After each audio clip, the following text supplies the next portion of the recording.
तो आज 23 के बाद हम दूसरा जो है संसद का भी घेराव करेंगे। जैसे दिन चढ़ रहा है वैसे वैसे यहाँ पर जो भूतपूर्व सैनिक हैं उनका भी जो संख्या है वो बढ़ता जा रहा है। बहुत भूतपूर्व सैनिक हैं, देश के अलग अलग कोने से आए हुए हैं। इनसे बातचीत करेंगे और जानेंगे सर कहाँ से आए हैं। हम जो है जिला सोनीपत से आए हैं। हाँ।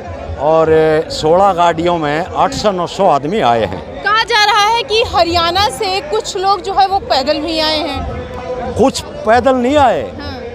कुछ अपने व्हीकल से आए हैं, कुछ ट्रेन से आए हैं, कुछ गाड़ियों से आए हैं। तो एज ए मैं जो है फेडरेशन का फाउंडर मेंबर होते हुए आज 23 तारीख का जो आह्वान किया है वो ये मैसेज है कि हमारे पूरे इंडिया के पूर्व सैनिक जाग चुके हैं अपना हक लेने के लिए, क्योंकि 1 रैंक 1 पेंशन हमारा हक है और इसको हम लेके रहेंगे।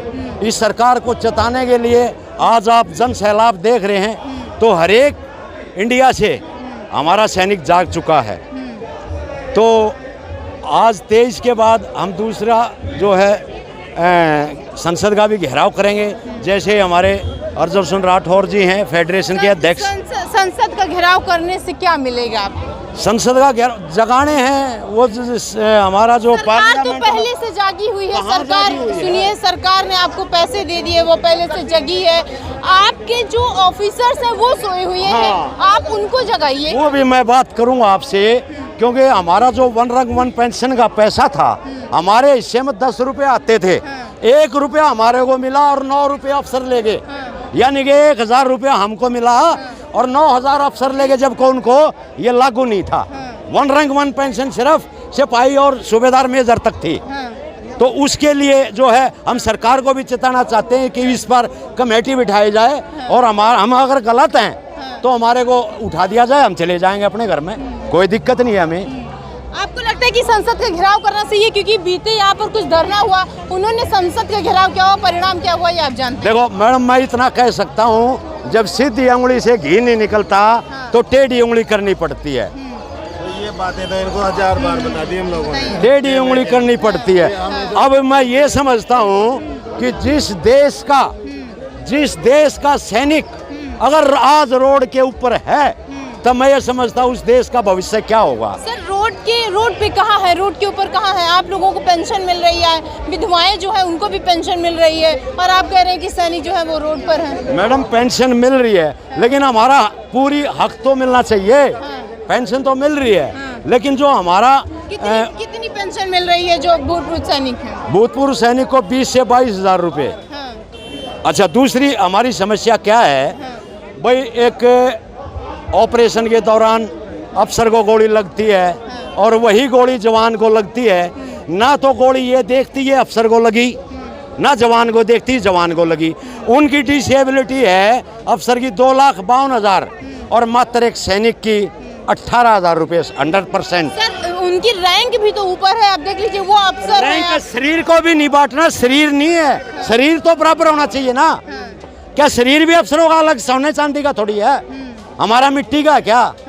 अभी तक अफसर कह रहे थे कि हमारे ऊपर बहुत ज्यादा जिम्मेदारियां रहती हैं। क्या जिम्मेदारी? 3% सवाल सुन लीजिए। कहते हैं कि हमारे ऊपर बहुत ज्यादा जिम्मेदारियां हैं, ऊपर से प्रेशर होता है, इतने सारे जवान को हमको इकट्ठा रखना होता है, एक साथ रखना होता है, उनकी देखरेख करनी होती है, उनको कोई समस्या ना उसकी देखरेख करनी होती है। जब उनकी देखरेख करने के 3% तो अफसर हैं सेना में, वही तो हमारा खारे 97% सैनिक है।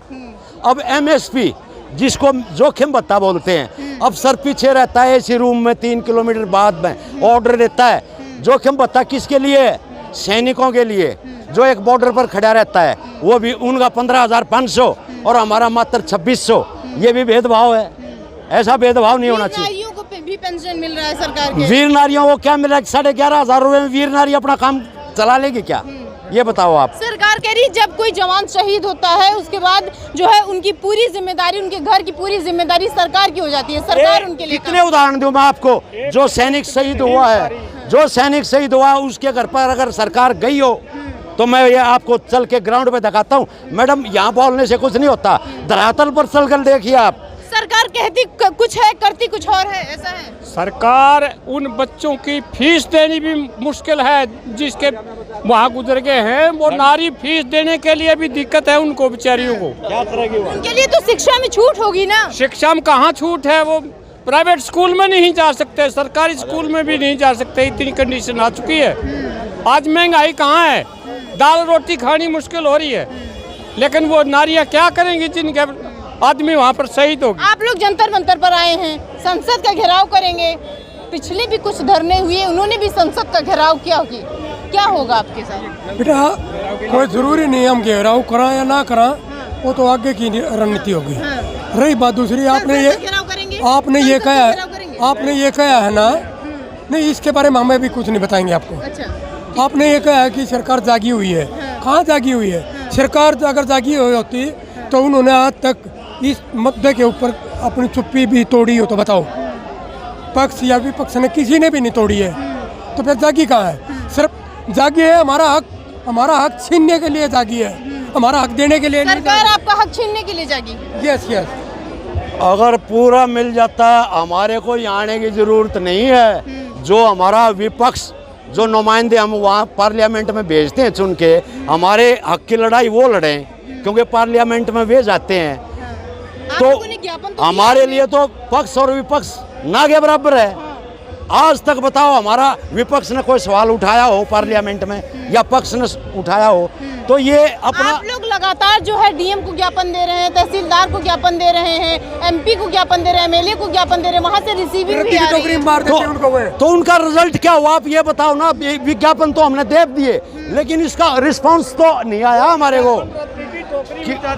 कोई तो नुमाइंदा ये कहे आके, अगर भाई आपकी ये मांगे हम मान लेंगे और आप घर चले जाइए। ये जो है, ये सोनीपत से आए हुए लोग हैं जिनका लगातार ये कहना है कि ये ज्ञापन तो दे रहे हैं, ये डीएम को ज्ञापन दे रहे हैं, तहसीलदार को ज्ञापन दे रहे हैं, लेकिन उसका परिणाम ये हो रहा है कि वो कुछ उस पर सोए हुए हैं पूरी तरीके से। जो हमारे एमपी हैं, जो एमएलए हैं, जिनको हमने चुना है, वो पूरी तरीके से वहाँ संसद में बैठ के, विधान सभा में बैठ के सोए हुए हैं, कुछ नहीं कर रहे हैं। सरकार जो है वो अभी तक कुछ नहीं बोल रही है, सिर्फ और सिर्फ इनके हक को छीन रही है। आज इनका ये कहना है कि 23 तारीख है, हमारी एक बड़ी कॉल थी, आज जो है वो हम सरकार को जगा करेंगे। जंतर मंतर से प्रिया पांडे।